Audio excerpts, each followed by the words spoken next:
Hey everyone, FF7 here, and in this video I'm going to go through a Hell House crash clear in the co-op version that I did with my friend Ticks6i9, and if you're not familiar with him, I'm going to put it up really quick on screen. It's Ticks6i9, and you can find him on Twitch. He's streaming and helping people almost every single day get their co-op crash clears, so if you haven't gotten yours, head over there and just drop a message during one of his streams. He's literally just helping anybody who comes in and says, hey, I need a crash clear. I think at the time we did this recording, he was already up to 100 players that he'd helped clear. So if you still need one, definitely recommend checking that out. What I want to show you today is a crash clear that we did just a moment ago, and we did it in under 2 minutes. And that's a pretty big deal. At least it was for me. And so I was really excited. I'm going to walk you really quickly through the setup that I used and then the setup that Ticks used. And it was not only Ticks and myself, but also SephiUchiha. So shout out to you, Sephi. And here we go. So I used Tifa for this because I'm not a whale, and both of these guys are whales. So I'm going to throw that out there. It's not going to be a sub 2 minute clear with a regular team. But if we go in here, we can look at Tifa, and this boss can be magically debuffed on his defense. That's going to be something important to note, and magic attacks are effective against him. So the number one weapon here that I'm bringing is Kaiser Knuckles to do this magic defense decrease, and I'm going to be trying to achieve high potency. This is my number one role in this fight. My secondary role is to be a healer. I use my lifeguard wraps on Tifa, and you'll notice that my heal isn't very high, but it's just high enough. Same thing with HP, it's just high enough. So I've got ice damage here, I've got fire damage here, and I've got ice breach, also very important. I'm bringing Shiva and getting as much ice potency as I possibly can.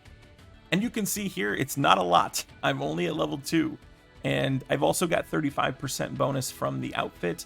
Sub-weapons, I'm using edged wings for that ice potency, and then I'm using both of these items just to get her heal up to enough that I can do it without having to cast it too many times. So that is what I'm focusing on. Now, I didn't record this video. I had to take it from Tick's stream, which he gave me permission for, and so you'll be seeing it through his point of view. And now I'm going to go through his build just so you know what he's using on Sephiroth. So this is Tick's Sephiroth. And you can see here, it's got quite a lot of magic attack, 4,000 to be exact, and still not lacking too much in the physical attack department. And he's using OB10 edged wings, obviously. He's using OB10 prototype Crimson Blade. He's got Shiva. He's got the costume for the Ice Arcanum. He's using Blizzard. He's using Fire. And then he's got a stat stick down here. Moving over to his sub-weapons, these two here are set up to do ice potency, and the umbrella is set up to do magic attack increase. And when we look at his R abilities, you can see that he's got boost magic attack to level 7, he's got boost ice potency to level 7, boost attack to level 6, and boost fire potency at level 3, along with boost magic ability potency to level 3 as well. So that's what he brought in. The other Sephiroth, SephiUchiha's Sephiroth, he's also really big, and you'll see when you see these damage numbers. So I hope you enjoy the fight. It goes by pretty quickly, and although you'll be watching it from Tick's point of view because it was on his stream, I will be trying to explain what I was doing during the battle as the weakest member of the team and the one, just focusing on healing and debuffs. And hopefully, if you haven't cleared it yet, it'll give you a sense of what this fight looks like and what the rotations are for this boss. Again, as I explained earlier, I'm with Wales here. That's what the team looks like. As we get into the fight, you'll see that Sephi is in the middle, Ticks is on the bottom, that's whose point of view you're seeing, and I am on the far left / top. Right now, we are just waiting for our ATB gauges to fill completely, and we're going to start out. When I hit the very top, I'm going to cast Ice Breach. That's the first thing I'm going to do.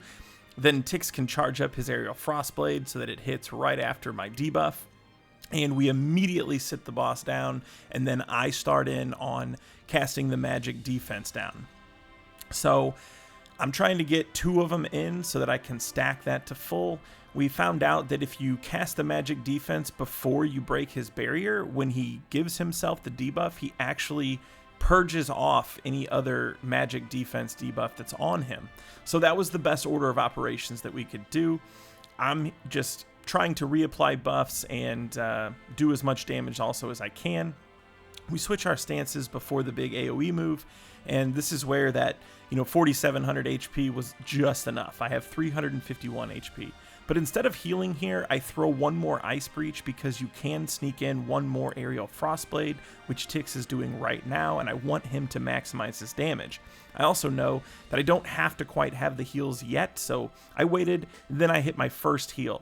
And I'm only going to do one more heal for the remainder of this fight, because basically I just want to make sure that I'm above 2000 HP, which I just hit. I also have to do one fire move to the left guy. We cleared them out. So the way we were able to do this speed here is we're only going to kill one more round of bombs manually by actually targeting them. And as soon as this round of bombs is over, he's targetable when he releases the third round of bombs. So I'm saving up my ATB. If you notice, my ATB gauge is completely full. But as soon as I see him do that, I go ahead and I start in on debuffing him. And the goal is to basically get him debuffed to max, which I just now got. I cast the Ice Breach. As soon as they see the Ice Breach hit, all three of us use Diamond Dust, and you'll see some pretty big numbers here. 133,000 right there. And I can't remember if it was mine next or Sephi's. Yeah, Sephi's there for 162. And finally mine, just to dump on a little bit more for like 44,000. But 340,000 total damage because of the max defense debuff there and the Ice Breach. And that is the entire speed run of this Crash battle. Ultimately, I think it's one of the easiest Crash battles we've had, and you can see what the time is here. 1 minute 56 seconds. That is the fastest I've ever cleared a Crash, no matter how strong the team was that was carrying me. So hopefully you found this entertaining and, had a good time kind of watching it and seeing, what went into doing a run this fast. If you found this video helpful, entertaining, anything like that, subscribe for future content. Again, if you haven't gotten your Crash clear for co-op, go over to Ticks6i9 on Twitch. When he's streaming, he's been streaming extra during this event. Just drop a message. He'd be happy to help you. We all appreciate all of your support. And as always, thanks for watching.